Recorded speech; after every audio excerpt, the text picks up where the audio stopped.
Hello বন্ধুরা, এখন সিম ভাজি করবো। সাদা সিম ভাজি, পেঁয়াজ রসুন ফ্রাই প্যানে ভালো করে ভেজে নিচ্ছি।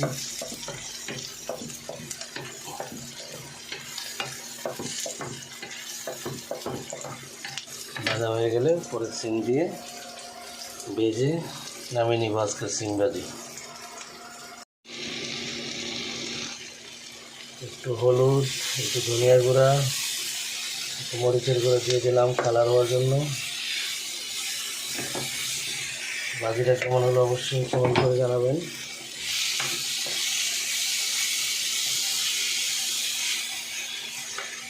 এরপরে ডিম দিয়ে দিলাম। ডিম ভেঙে দিয়ে হয়ে গেল মশলাদার সিম ভাজি।